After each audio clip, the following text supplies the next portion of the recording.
Olá, boa noite.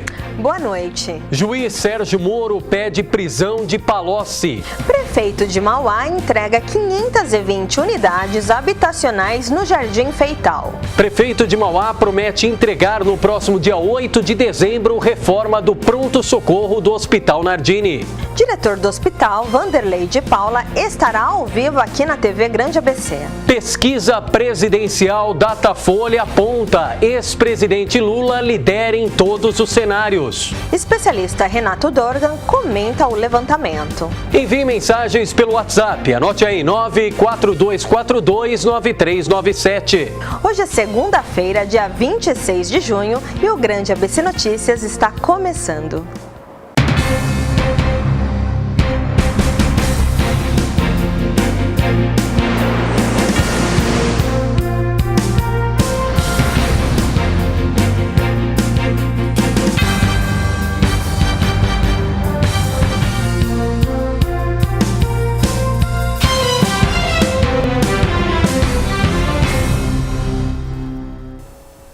Iniciamos o Grande ABC Notícias com foco em Mauá. O prefeito Átila Jacomussi entregou neste domingo 520 chaves de apartamento, unidades habitacionais. O evento contou com representantes do MSTU. Acompanhe.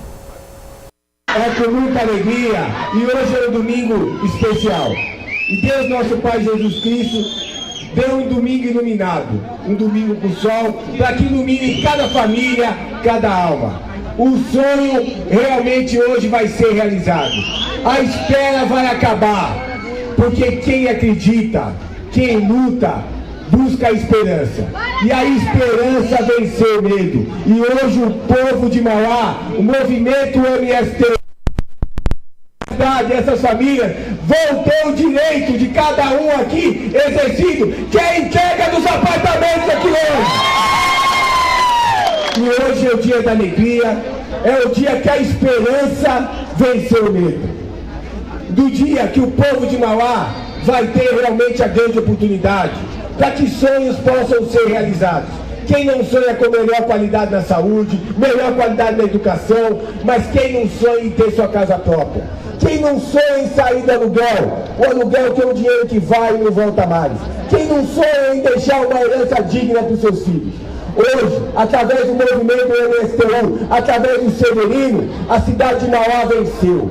O povo venceu. E hoje, nessa manhã, vai ser uma manhã histórica, onde 520 famílias durante essa semana vão entrar pelas portas da esperança, vão entrar pela porta da frente e vai realizar o seu sonho.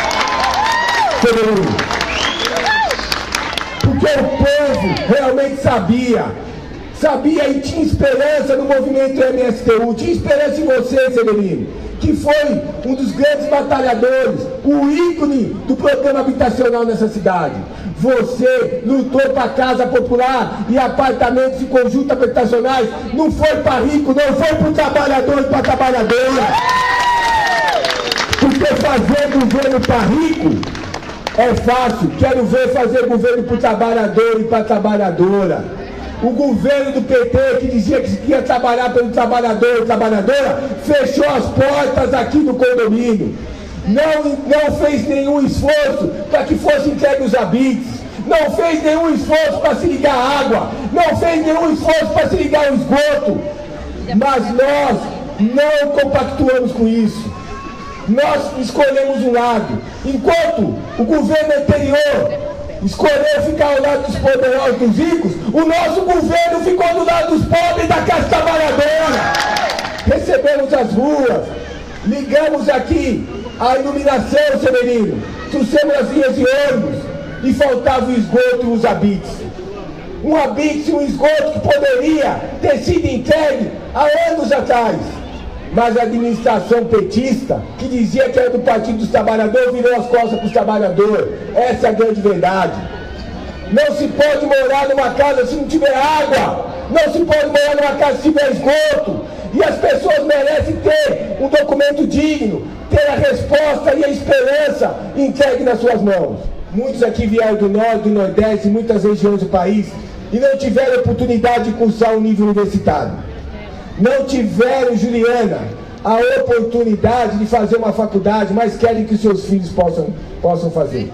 Esta semana é a semana que Mauá vai ser conhecida como uma cidade universitária, gente. Porque na terça-feira nós vamos assinar um convênio com a FUVESP e vamos entregar 2.000 bolsas de estudo gratuito aqui no povo da cidade. Que vai ser faculdade feita à distância através do processo CAUSP do governo do estado. E dia 30 é o dia D, é o dia que nós vamos realmente fazer essa cidade se orgulhar. Nós vamos trazer mais uma faculdade para Mauá, Severino, Jacomúcio. E você, pai, tem uma participação importante. Eu quero que todos saibam, se hoje nós temos o pai da habitação, que é o Severino, você vai ser o pai da Faculdade de Medicina em Mauá. Porque foi através do seu esforço, que Edmir Jacomúcio, que nós estamos recebendo a visita do Ministério da Saúde e do Ministério da Educação. E nós vamos ter, não é qualquer faculdade aqui não, nós vamos ter a Faculdade de Medicina. O filho do pobre vai colocar o anel de doutor no dedo. Para que no futuro nós podemos entregar e transformar o nosso Hospital Nardim no Hospital Escola. Mas muita coisa falta ainda, Mauá tem pressa, e esse povo está com mais pressa ainda, Severino. Todo mundo está com pressa de entrar nos apartamentos, tá ou não tá? Então eu quero aqui um coro bem forte. E o povo venceu, gente. Muito obrigado a todos. Ainda em Mauá, o prefeito Átila Jacomúcio, logo após a entrega no Jardim Feital dessas 520 unidades habitacionais, seguiu para o jardim do entorno, o Jardim Olinda, justamente para seguir a agenda, e ali fez a entrega oficial de equipamentos que integram a academia ao ar livre. No rápido evento, o prefeito pausou a agenda para dar uma entrevista exclusiva à TV Grande ABC. Acompanhe. Agenda cheia neste domingo com o prefeito de Mauá, Átila Jacomúcio, agora há pouco entregando mais de 500 chaves aqui no Jardim Feital e agora entregando academia ao ar livre aqui no Jardim Olinda. Prefeito, essa é a dinâmica, Mauá tem pressa, obrigado pela gentileza da entrevista. Mauá tem pressa, acabamos de entregar 520 apartamentos no condomínio Visual de Mauá e agora estamos aqui no Jardim Olinda, na implementação como nós fazemos todo domingo. Domingo é rotina, o programa Pintor Limpeza, mais um setor da cidade revitalizado através do programa que tem a melhor variação de programas da região metropolitana, que é o programa Pintor Limpeza, reforma da praça, operação tapa-buraco, sinalização, operação cata-barulho, troca de iluminação e a entrega da academia ao ar livre aqui, para que a gente possa praticar esporte, lazer e cultura, porque quem pratica esporte gasta menos com remédio. O senhor falou de habitação, esporte, disse que até o final da semana boas notícias também na área da educação. Qual é a boa nova? Em primeiro lugar, são 200 vagas que serão entregues através do curso da FUVESP, através de cursos universitários à distância. E dia 30 é o dia realmente da educação, dia da virada, dia que Mauá vai inserir realmente o calendário universitário aqui do nosso país. Nós estamos trazendo aqui através do programa Mais Médico, através de Edmir Jacomúcio, meu pai, que foi um grande batalhador para que a gente pudesse buscar esse investimento aqui. E nós estamos trazendo para Mauá aqui uma faculdade de medicina para Mauá, aonde nós vamos, através dessa faculdade, daqui a 6 anos, a transformação do Hospital Nardim para o primeiro hospital escola da região. E dia 8 de dezembro, 2 inaugurações já previstas, a reabertura do Teatro Municipal e também a reabertura do pronto-socorro do Hospital Nardim. Qual o impacto disso para a cidade? Muito grande. A reabertura do teatro é a abertura das portas para a cultura. A reabertura do pronto-socorro do Hospital Nardim é a realização do sonho de tirar Nardim e de ser conhecido como Hospital do Corredor. E mais do que isso, nós vamos ter também aqui a reinauguração da Gruta Santa Luzia, da revitalização da Gruta Santa Luzia e também a inauguração do novo Parque da Juventude. E em outubro é o Centro de Referência de Saúde da Mulher de Combate ao Câncer, o primeiro da região. Mais uma vez, obrigado pela gentileza de entrevista. Atenção a toda a TV Grande ABC, em especial quem nos assiste de Mauá. Obrigado, prefeito. Obrigado a TV ABC, a todos vocês, e Mauá tem pressa. Obrigado, gente. Legal, obrigado, prefeito. Voltamos aí ao vivo aos estúdios. Agora, Leandro, nós vamos falar de pesquisa, né? É isso mesmo. O Instituto Datafolha divulgou nesta segunda resultado de mais um levantamento presidencial. E para comentar esse assunto, recebemos aqui na TV Grande ABC o Renato Dorgan. Ele que é especialista em pesquisa qualitativa e quantitativa e proprietário também da empresa Travessia Diagnóstico em Pesquisas. Boa noite, Renato. Seja muito bem-vindo aqui à TV Grande ABC. Boa noite, Amanda. Boa noite, Leandro. É um prazer estar aqui com vocês para conversar aí da pesquisa e estamos à disposição aí. Perfeito. E até para começar, vou pedir ajuda aqui da nossa produção. Nós temos vários cenários que foram testados aqui pelo Datafolha e a produção vai colocar o primeiro deles justamente para a gente falar desses nomes. Isso, ó. Esse é o primeiro cenário. E aí eu chamo a atenção, na verdade é o cenário 2 do Datafolha, mas aí com a presença de João Dória como sendo candidato do PSDB.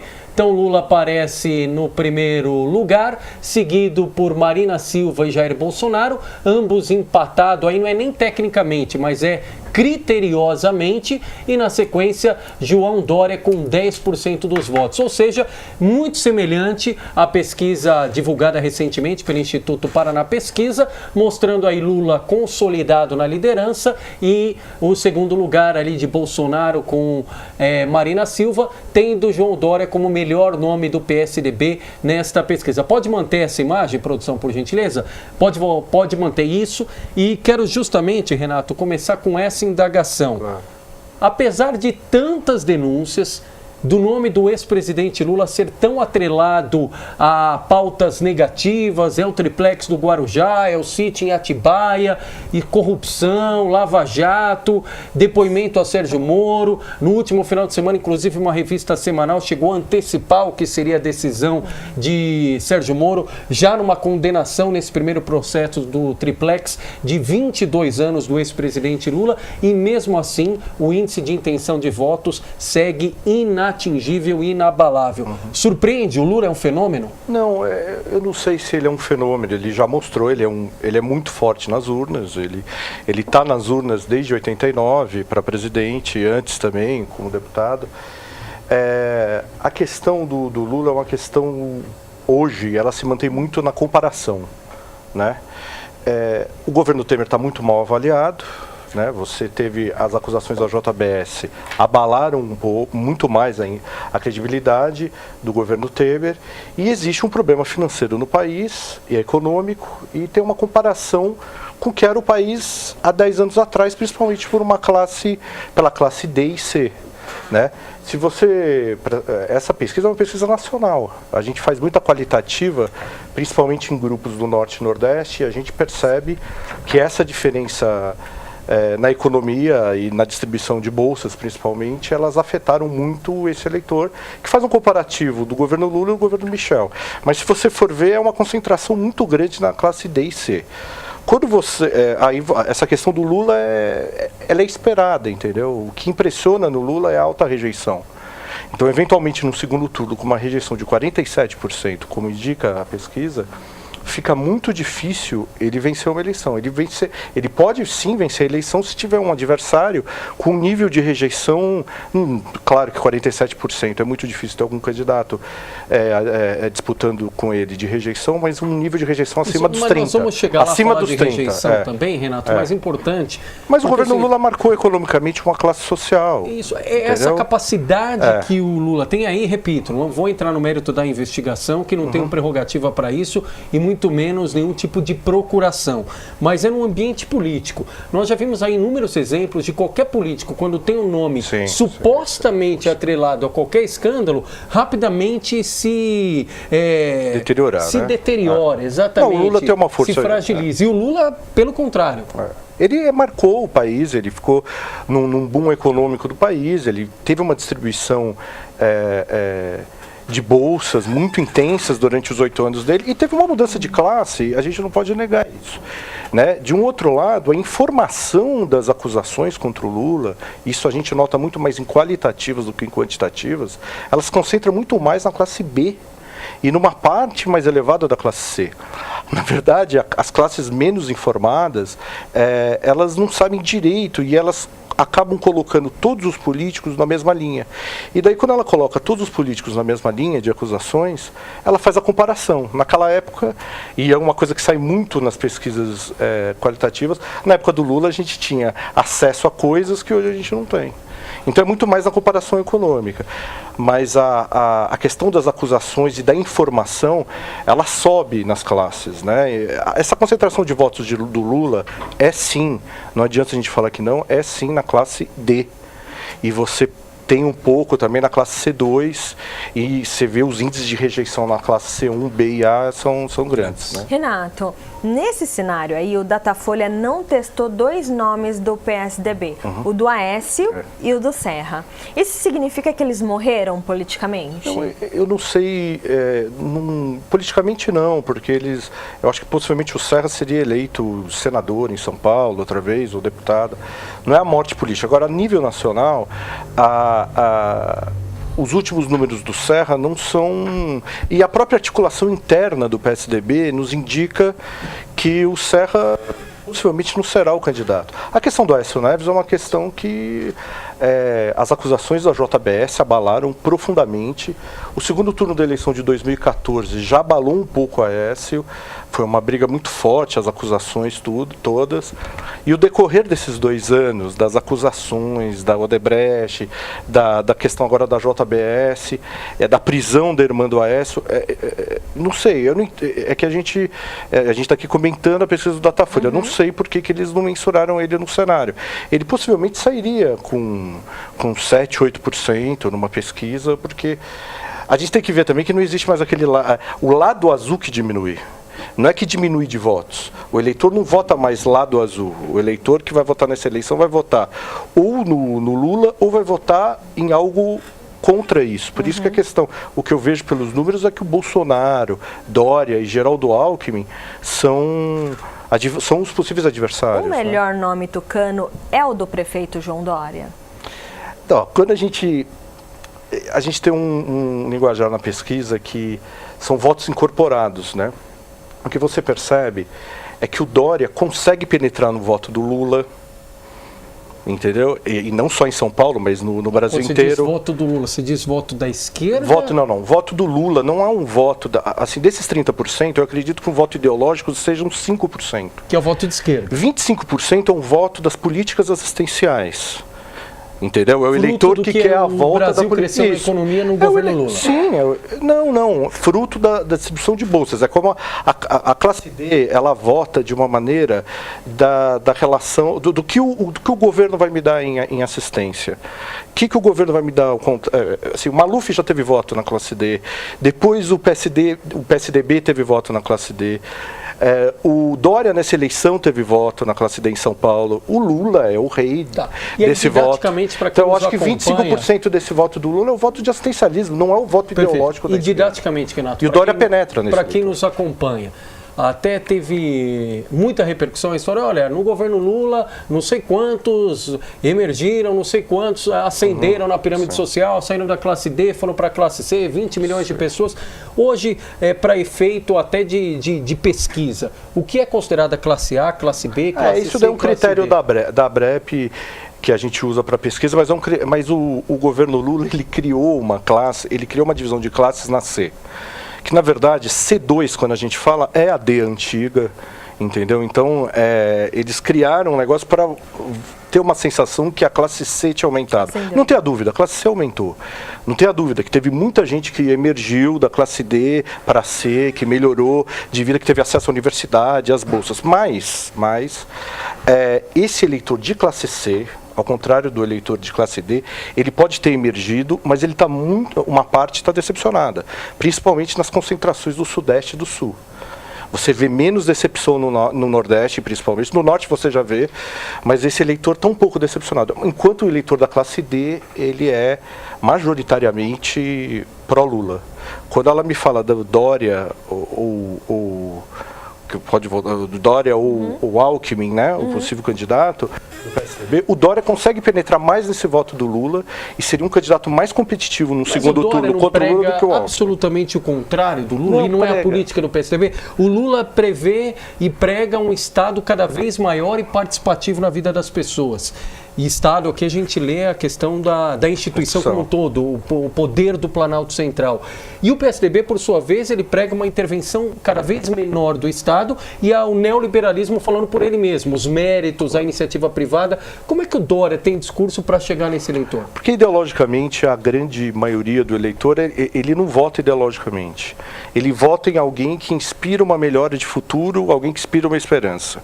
O Lula, de uma maneira ou de outra, ele inspira uma melhora de futuro econômico, de você ter acesso outra vez a alguns bens de consumo que você não tem mais por uma crise econômica que nasce no governo Dilma, entendeu? Enquanto o Dória, ele inspira muita esperança, não adianta a gente negar isso. O marketing do Dória de redes sociais e o marketing dele, ele é muito forte e a gente sente em qualitativas nossas das outras regiões fora de São Paulo que as pessoas falam, lá em São Paulo tem um prefeito que faz muita coisa, lá em São Paulo tem... Então, esse marketing do Dória faz com que a esperança seja projetada. Fernando Henrique Cardoso? Não sei. Aí é uma questão de análise de governo, né? Ele tem um tipo de gestão, de enxugamento de gestão, de corte de gastos, que agrada uma parte do eleitor que está assustado com os anos aí de desperdício, de corrupção. Mas a gente vai saber a gestão dele, vai poder analisar direito essa gestão daqui a um ano, mais ou menos. Mas ele denota esperança. Embora os números dele sejam mais baixos, eu acho que ele é o grande adversário competitivo ao Lula. Senão, no segundo turno, possivelmente, o Lula, mesmo com a alta rejeição, com candidatos muito pulverizados embaixo, tem uma chance de vencer. Mas, Renato, e o Bolsonaro? Qual o tamanho do Bolsonaro, que aparece já em segundo lugar, muito empatado com o Lula? Você acha que ele tem um teto? Primeiro, o nível do Bolsonaro de conhecimento, da Marina e do Bolsonaro, é bem maior nacional do que do Dória. Tá? Vou trazer outra vez a questão do Dória agora.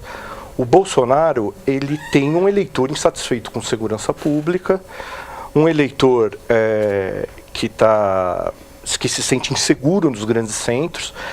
Esse eleitor, ele se concentra muito nas grandes cidades, mas dentro daquele voto incorporado, a gente percebe que o eleitor do Bolsonaro também admite votar no Dória, enquanto o eleitor do Dória só uma parte admite em votar no Bolsonaro. O eleitor do Bolsonaro chega a ser um voto de protesto ou não? Uma parte é voto de protesto, você querer colocar um capitão do Exército na linha de frente do país para resolver problemas, principalmente de segurança pública, a questão do crime. Mas as propostas, na sua opinião, são incoerentes ou elas não são incoerentes, mas elas ainda não existem do ponto de vista econômico, do ponto de vista do o que ele vai fazer da educação, da saúde. Para a gente mensurar, claro que sempre ele é um candidato das projeções. Ele está no mesmo nível, o segundo o Datafolha, da Marina Silva, só que a Marina Silva em clara decadência, porque ela teve em 2010 o grande protagonismo na eleição, 20 milhões de votos, até um pouco mais do que isso. Aí em 2014, ao se posicionar no segundo turno de forma favorável a Aécio Neves, ela perdeu um pouco do seu cunho político e agora também. Agora o Jair Bolsonaro não, vem em franco crescimento. Eu acho que o Jair Bolsonaro tem um problema de teto.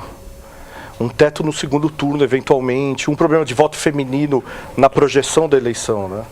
Tá, mas ele passa dos 20%? Ele tem Eu tenho dúvidas. Ele pode passar dependendo do quadro. Se esse quadro não tiver o Lula, nem o Dória, eu acho que ele pode passar. A Se for um quadro pode igual, colocar novamente os outros quadros, produção, até para o Renato comentar. Nós fizemos o cenário com o João Dória. Olha, por exemplo, esse cenário é com o Moro. Também lembrando o primeiro turno. O Lula em primeiro com 29, Sérgio Moro em segundo, sem partido, com 14. Lembrando que o Sérgio Moro em nenhum momento fez nenhuma sinalização de que seria candidato. Marina Silva 14, Bolsonaro 13, Geraldo Alckmin 6 e o restante tudo mais ou menos na mesma linha. A Luciana Genro 2, Eduardo Jorge 2. E aí pode seguir, produção, os outros quadros, por gentileza, que é o interessante, Renato, segundo turno. todo mundo fala da rejeição do Lula, o que em tese, aliás, prejudicaria o desempenho do Lula no segundo turno, porque ele já sairia praticamente do limite dele. E aí o Datafolha testa lá, cenário 1, Lula e Alckmin, Lula ganharia. Cenário 2, Lula e Dória, Lula ganharia. Cenário 3, Marina e Lula, empate 40-40. Pode passar, produção, por gentileza. Cenário 4, Lula e Bolsonaro, Lula ganharia. Cenário 5, não teria o Lula. 6 também não, 7 também não. Pode passar, produção. Isso, e vamos manter a rejeição. Isso representa uma quebra de paradigma, porque se o Lula tem maior rejeição, significa que no segundo turno ele seria o candidato com maior dificuldade a conquistar novos votos. E mesmo assim ele ganha de todos. Sim, primeiro que o conhecimento dos candidatos não é igual. No período eleitoral ele vai aumentar.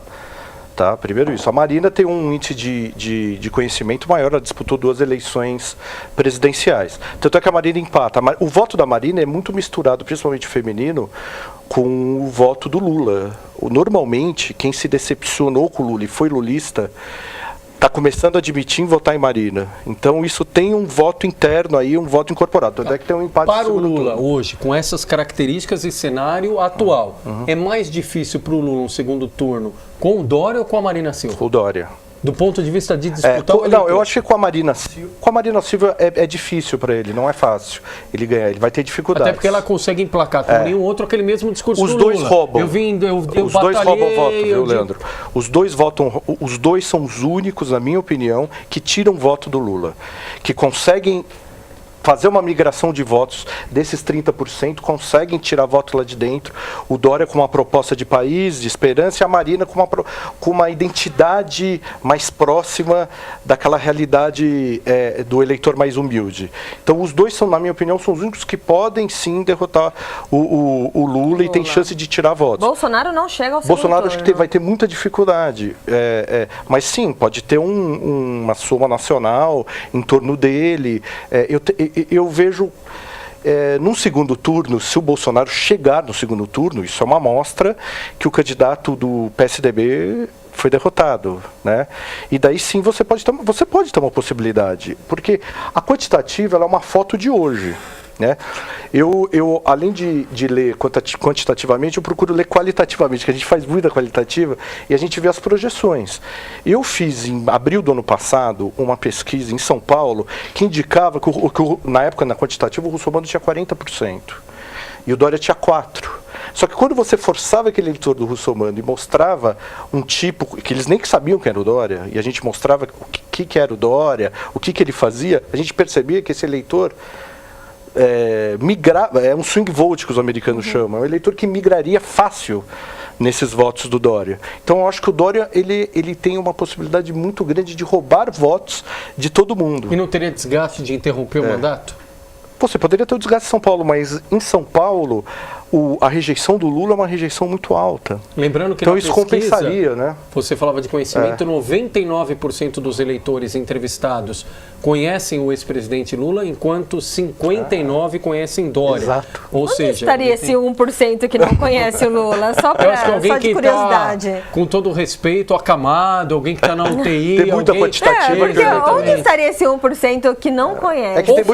Ou foi a margem de erro da pesquisa aí? Não, tem muita quantitativa que o sujeito não responde. Você tem sempre não quer responder. E o Lula ganharia em todos os cenários no segundo turno, menos com o Moro. Isso surpreende? Não me surpreende. Aí é uma outra, aí você já sai da política e é uma luta do bem contra o mal para uma parte do eleitor. O eleitor do Lula desconhece, em uma parte, o Moro. A gente não pode esquecer que esse eleitor do Lula, uma grande parte, eu repito, é um eleitor de classe D que tem muito pouca informação e mora em lugares que você tem poucos acessos. E a questão do Moro, às vezes ele até desconhece o Moro em determinada parte. Claro, tem muita gratidão ao Lula. O voto do Lula é um voto de gratidão de uma faixa do eleitor de 10 anos atrás, do que aconteceu no país, as mudanças que tiveram, né? Mas o Moro não me surpreende, porque daí o Moro é o super-herói. Né? O Moro seria o herói. Mas eu acho que ele não vai ser candidato. Eu acho que é uma dificuldade muito grande dele se posicionar nesse quadro. Que também seria um voto de protesto, né? Como eu acho que o Dória possivelmente, da pátria. pelo que se desenha hoje, não será o candidato. O que mais parece que é o Geraldo Alckmin. Rapidamente, Renato, antes da gente encerrar, num cenário nacional, olhando para o Mundial, para o cenário internacional, tivemos a recente eleição de Emmanuel Macron na França, outros pleitos, e normalmente as pessoas trazem algum contexto, algum encaminhamento para o cenário nacional. Por exemplo, nas eleições da França, nós tivemos o maior número de mulheres eleitas, aí, claro, né, no pleito legislativo, só que, por outro lado, e a gente até trazia aqui no Grande ABC Notícias, foi a maior abstenção na história da França. Trazendo para o Brasil, claro que aqui o voto é obrigatório ainda, em que pese estarmos em discussão da tão polêmica reforma política, que parece que cada vez menos vai sair do papel, mas é possível imaginar um voto cada vez maior na eleição do ano que vem, nulo, branco, abstenções, isso é possível a gente projetar? Eu acho que os últimos, do ponto de vista da eleição presidencial, eu tenho dúvidas, porque eu acho que a gente teve 4 anos turbulentos, teve impeachment de uma presidente, teve um outro presidente, teve escândalos, então a presidência, a discussão da presidência da República está muito em voga e eu tenho dúvidas se vai diminuir, entendeu? Se vai aumentar a questão do voto nulo. Agora, a eleição proporcional de deputados e senadores, principalmente deputados, eu acho que o nulo e a abstenção, a tendência é aumentar, o desconhecimento é cada vez maior e a revolta é grande, você sente, né? É uma tendência do voto nulo e do voto e da abstenção aumentar nas eleições proporcionais. Enquanto na de presidente eu tenho dúvidas. Só eu não acho que vai aumentar. Política até outubro? Isso o Congresso, os deputados aí que vão Mas eu acho que a proposta do Distritão e da lista fechada ela é perigosa. Ela é perigosa porque ela diminui a iniciativa do eleitor escolher o candidato e ela me assusta um pouco. Eu sou torcedor do voto distrital e... Não fala em torcedor, porque senão vou ser obrigado a perguntar a estatística de qual a possibilidade do time do Principado do Itaquerão ser campeão brasileiro. Mas isso é assunto para daqui a pouco. Renato Dorgan, especialista em pesquisa qualitativa, quantitativa, está aqui conosco. Aliás, rapidamente também, Renato, muitos se dizem assim, eu nunca fui entrevistado, a pesquisa, nunca vi, o Brasil tem 100 milhões, 200 milhões de habitantes, não sei quantos milhões de eleitores e houve 2.000 pessoas. Sim. E aí já ouvi alguém falar o seguinte, você não precisa tomar o café inteiro para saber se ele está bom ou não de açúcar. É essa a comparação? Não é essa. A pesquisa quantitativa, ela tem um core. Primeiro que ela é nacional, então existem diferenças regionais muito grandes. Tá? E diferenças de classe social muito grandes. Então, o sujeito vive na classe social dele, em determinado local geográfico, ele acha um absurdo números que ele vê, porque não é a realidade que está à volta dele. A Datafolha trabalha no universo de 2.000 entrevistados. Mas quantitativamente você consegue tirar o extrato, está correto, está provado. Porque eles têm o corte por idade, por classe social, por renda, você faz o corte direitinho e você tira de lá um extrato. Então, você não precisa ouvir 30.000 pessoas para você tirar o extrato correto, né? Estatisticamente, você não está também saindo fazendo a pesquisa na rua. Você vai conversar com uma pessoa de 25 anos de classe B, você vai conversar com uma pessoa de 38 anos de classe D, no Maranhão, e daí eu tenho que pegar mais 14 em Porto Alegre, da idade tal, com o corte de renda tal. Então existe um corte estatístico para você dar aquela, né, é como uma escala de um mapa, né? Renato, só agradecimentos, abrir espaço na agenda, ser bastante corrido para estar aqui conosco, atualizando, analisando e sem dúvida debutando aqui hoje, mas vai voltar em outras ocasiões, em outras oportunidades para contribuir, dando essa avaliação, perspectiva. A política é isso, é de olho no passado, de olho no presente para projetar o futuro. Obrigado, boa noite. Obrigado, é um prazer estar aqui, obrigado Amanda, Leandro, muito legal. Por falar em Principado de Itaquera... Eu agora estou fazendo essa pergunta todos os dias. Provocações com São Paulo. A todos os participantes. Renato, qual é o seu time? São Paulo Futebol Clube, tricampeão mundial. Isso, ele tem que lembrar da época do Tele, da época porque falar do Rogério Ceni não dá. Brasileiro, sou São Paulino. Eu perguntei porque agora nós vamos falar de esporte. Com ele, nosso capitão aqui da Hora do Esporte, Luciano Luiz. É com você, Luciano, boa noite. Boa noite, Leandro Amaral. Boa noite, Amanda Sinac. Chegando para falar de esportes aqui no programa Grande ABC Notícias. Final de semana bom para o esporte de São Caetano do Sul. Grandes festas no sábado e também no domingo. No sábado, as finais da Liga Municipal de Futebol de Campo, lá no estádio do Águias Nova Gerte. E a festa ficou por conta da equipe do Santa Maria e também do Gicela. O Santa Maria foi campeão no Sub-14 e no Sub-16 a equipe do Gicela conquistou o título. Parabéns a todas as crianças envolvidas, um grande evento com participação não só do munícipe de São Caetano, mas também de autoridades, um grande evento. No domingo pela manhã, lá no ginásio Milton Feijão, a festa ficou por conta da garotada, desde o sub-10 até o sub-16, sub-10, sub-12, sub-14 e sub-16 no futsal. A Liga de Futsal apresentou os grandes campeões aí, grandes jogos, e a gente viu a molecada boa correndo atrás da bola, o futuro do futsal de São Caetano,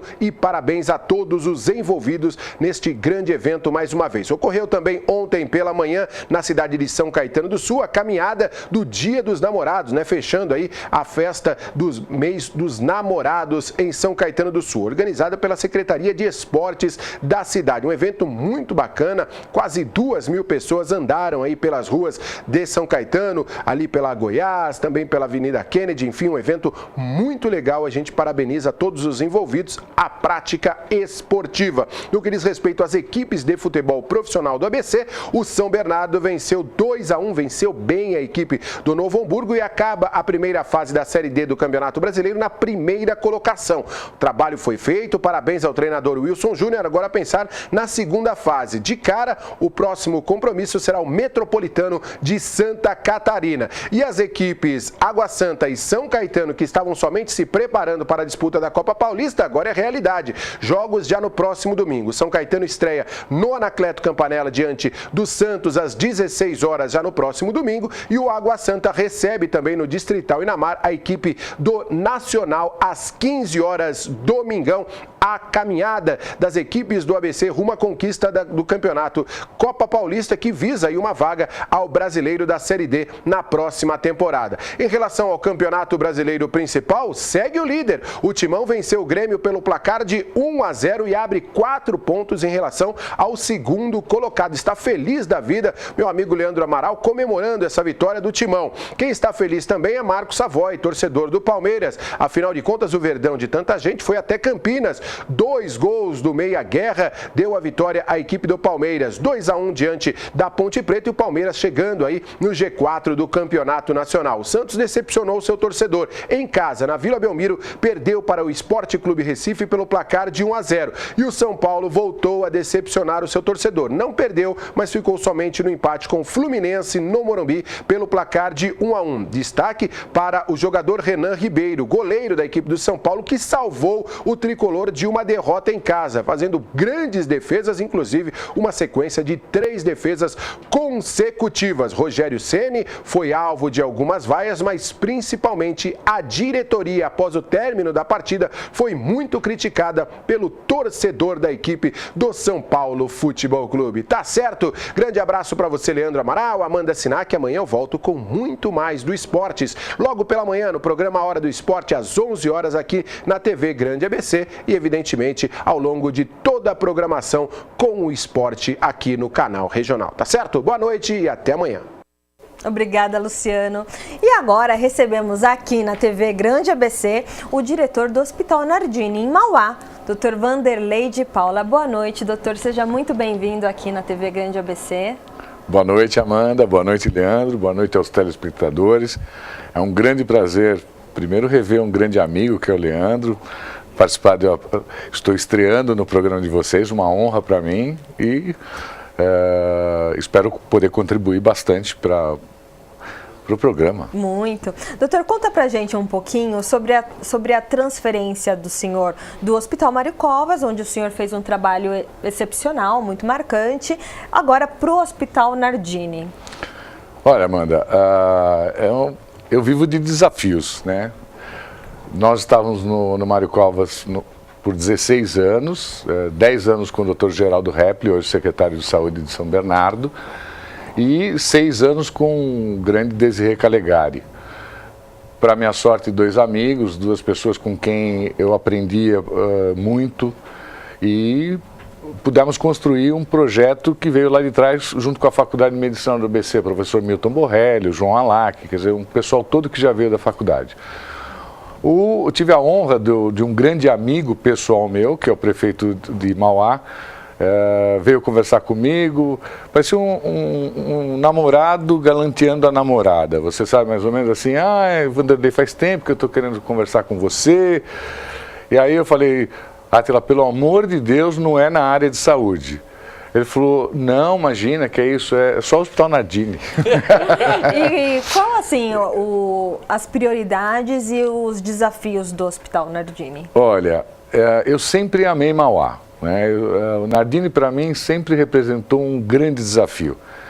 Eu entendo que na vida nada é por acaso e que a gente tangencia aquele sonho várias vezes até que você entra de cabeça. Eu estou vivendo um momento de entrar de cabeça, porque por várias vezes, vários amigos de Mauá, poxa, Vanderlei, você está aí no Mário Covas, você não pode vir para Mauá, dá uma força para a gente em Mauá. E eu quase ia. Agora, realmente, o Átila, o prefeito, foi muito gentil em convidar a gente para que a gente pudesse trazer a experiência que a gente adquiriu ao longo dos anos. Eu tenho 30 anos de formado. Hoje, praticamente 70% do meu tempo é dedicado à gestão hospitalar. E ele queria uma inovação dentro do Nardini, ele queria que o Nardini efetivamente ficasse bastante reconhecido. E nós temos vários desafios no Nardini. Nós temos, primeiro, tentar um saneamento econômico-financeiro importante do Nardini, isso a gente está se debruçando. A minha vocação é a parte técnica, só que estou iniciando pela parte econômico-financeira, que é o que eu entendo que a gente deva fazer uma redução de custos importante, sem cortar serviços, né, tentando buscar qualidade, tentando otimizar recursos. Eu entendo que um dos grandes problemas na área de saúde hoje é gestão, né? Então a gente está chegando com uma proposta de gestão sem mexer na qualidade. Aliás, a médio e longo prazo, a nossa meta é buscar qualificação, acreditação. A gente tem um projeto de levar para o Nardini o que a gente ajudou a construir dentro do Mário Covas. Agora, doutor Vanderlei, importante nesse aspecto, o senhor falava até da nossa amizade, eu me lembro, o senhor foi um dos primeiros entrevistados, na época o senhor serviu de cobaia, porque eu ainda era estagiário em 2006, não era nem formado há 11 anos, e uma das primeiras pautas que eu tive ainda na época de Rádio ABC foi justamente a pesquisa rotineira de satisfação do Hospital Mário Covas. Índices altíssimos de aprovação, 92%, qualidade padronizada no atendimento, tanto que hoje serve de referência, olha, padrão Mário Covas. Só para a gente, também de uma forma muito clara, traduzindo para quem nos acompanha, ver qual é uma realidade que o senhor sai, qual a realidade que o senhor deixa e a realidade que o senhor entra. Por exemplo, Mário Covas, qual é o custo para manter o Hospital Mário Covas em Santo André hoje, mensal? Olha, Leandro, realmente você lembrou bem, só que a gente começa a se sentir um pouco experiente, não velho, um pouco experiente, né? O Mário Covas hoje, o custo mensal dele gira em torno de perto de 20 milhões mês, né? 19 milhões. 20 milhões. Quantos atendimentos? E lembrando que o Mário Covas não faz porta aberta. A pessoa tem que entrar pela chamada rede primária da saúde, UBS, algum equipamento de saúde, para depois ser encaminhada e atendida no Hospital Mário Covas. Quantos atendimentos? O Mário Covas hoje está fazendo, em média, por volta, a gente chama de saídas, que seriam as altas mês. Perto de 1.000 a 1.100 saídas mês. O foco do Mário Covas é o procedimento cirúrgico, então a gente estaria falando aí por volta de 700, 800 cirurgias mês. Eu saliento, Leandro, que a diferença para o equipamento Nardini, fundamental, é que o Mário Covas ele tem um foco na assistência terciária, o que é alta complexidade. Neurocirurgia, pacientes com câncer, cirurgia cardíaca, ou seja, situações em que só o poder federal e o estadual têm condições financeiras de arcar. Eu estou indo para uma instituição que ela atinge um nível secundário, seria uma complexidade um pouco menor, mas nem por isso ela deixa de ter uma exigência considerável, porque é o primeiro ponto de chegada do paciente. Quem vai direcionar para o Mário Covas ou dar solução final é a unidade secundária. Qual o custo para manter o Nardini mensalmente? Isso é a briga que eu estou tendo com o nosso prefeito. Ele tem botado muita fé na gente e a gente está negociando esse orçamento. Nós tínhamos uma ideia de 15 milhões, com a crise e retenção a gente está falando alguma coisa aí por volta de 12 milhões mês. E por isso que eu estou dizendo, eu comecei o meu diagnóstico do Nardini em cima da parte econômico-financeira. não deixando a assistência de lado, mas eu entendo que a gente precisa enxugar essa parte. Eu acho que o Leandro conhece, a Amanda conhece o prefeito é extremamente exigente, o que eu acho muito positivo para mim. É um prazer trabalhar com o Átila nesse sentido, porque ele é bastante dinâmico. Inclusive, na entrevista que ele deu, a exclusiva que o Leandro fez e foi exibida no início do programa, ele disse que vai reabrir o pronto-socorro do hospital no dia 8 de dezembro. E qual vai ser o impacto disso, orçamentário e para a população? Olha, Amanda, é impressionante eu praticamente não tenho um mês, eu estou iniciando a minha terceira semana, entrei no dia 7 de junho, dentro do Nardini, para fazer um diagnóstico. E o prefeito já esteve sexta-feira conosco lá, eu já estava observando as obras, e a ordem é, dia 8, ou abre, não existe plano B. Então eu tenho certeza, eu confio no time que está lá dentro, foi uma grata surpresa, porque eu fiquei impressionado com a qualidade dos funcionários que eu tenho dentro do Nardini. Eu tenho médicos, enfermeiros, auxiliares, técnicos, a parte assistencial, a parte administrativa, de uma forma assim dedicada, que não vestem a camisa, são a própria camisa. O prefeito disse que o hospital vai deixar de ser um hospital de corredor, né? Eu espero que o hospital chegue nos níveis de aceitação da ordem de 90% a 95%, que foi o que eu sempre briguei para que a gente chegasse no Mário Covas. E como é que faz para isso acontecer? Olha, a gente não tem varinha de coldão, a gente tem a experiência do que a gente viu. A vantagem que eu vejo do Mário Covas é que a gente começou do zero, não havia comparativo do Mário Covas antes ou depois. A gente criou uma estrutura, a gente construiu uma estrutura no Mário Covas. Dr. Geraldo Repli e Dr. Desirê Calegari. E, claro, toda a diretoria. Hoje o Dr. Giovanni, diretor administrativo, a Cris, financeira, a Maria Elisa, da enfermagem, quer dizer, todo mundo, o Dr. Alexandre Cruz, diretoria técnica. Eu estou tentando fazer a mesma coisa no Nardini, só que a desvantagem, eu já tenho um comparativo anterior, ou talvez seja uma vantagem, porque muita gente critica. Então, se eu conseguir tirar a maca do corredor, talvez seja uma coisa mais positiva, e a gente está muito imbuído disso. Com isso, a gente tem ideia de fortalecer as UPAs que estão no entorno, para que a gente possa, efetivamente, dar continuidade, ou seja, o indivíduo chegar na UPA, ele já recebeu atendimento como se ele estivesse dentro do Nardini. Para isso, a gente vai ter que dimensionar toda a rede em função do Nardini. Quantos colaboradores tem o Hospital Nardini hoje? Na verdade, a gente está com o diretor-geral, antiga superintendente, da COSAN. COSAN é uma entidade grande que você tem as UPAs, as unidades básicas, o centro de especialidade. O Nardini hoje tem por volta de 1.000 colaboradores e a rede mais ou menos 1.000. A gente está girando em torno de 1.800 a 2.000 colaboradores. Eu me recordo também, Dr. Vanderlei, que recentemente, e o senhor fala muito isso, e vários gestores da saúde também, gestores políticos, gestores técnicos.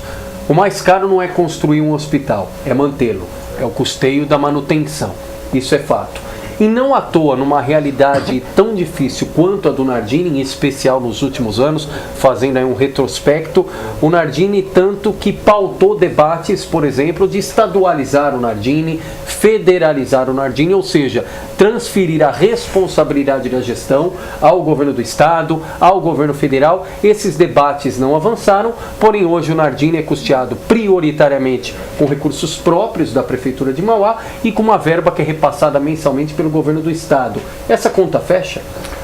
Essa conta fica difícil de fechar, porque a gente observa que os insumos na área de saúde, eles têm crescido progressivamente. Quase todos os insumos eles são dolarizados. Então, quando você pensa em orçamento versus receita eu digo no nível municipal, fica muito difícil dessa conta fechar. O Nardini tem uma história bastante complexa. Ele já foi privado, ele passou por um período municipalizado, foi estadualizado, voltou a ser municipalizado. Eu acho que hoje, pela crise que o país vive, é pouco provável que o governo federal ou estadual assuma um hospital na nossa região, não que não entenda como necessário. Eu acho que a gente tem que tentar um plano B, um plano C, um plano D. Qual é a nossa ideia? Nossa ideia é sentar junto à Secretaria de Saúde do Estado, que eu sei que tem uma ótima gestão com o Dr. Davi Uip, e tentar negociar programas para que o Estado ajude a financiar. Ou seja, nós estamos buscando parceiros. Parceiros no nível estadual significa a gente conseguir incremento de verbas estaduais para procedimentos específicos. Eu entendo que o Estado tem interesse nisso e a gente está primeiro arrumando a casa para então pegar a pastinha e pedir dinheiro para o nosso amigo secretário Davi Uip e, se for o caso, até em Brasília. E, doutor, é possível descentralizar o fornecimento de remédios do Hospital Mário Covas? Uma pauta antiga, né, doutor? Essa é uma pauta, por sorte, a farmácia de medicamentos especiais não estava diretamente ligada à minha diretoria, que era a diretoria clínica do Mário Covas. Eu tenho certeza que há esse interesse do hospital. O problema é se criar a estrutura nos vários municípios para que isso ocorra. Eu acho que o cenário atual que a gente observa na saúde, bem como em todo o cenário do Grande ABC, o consórcio hoje, a gente observa 7 prefeitos basicamente remando para o mesmo lado.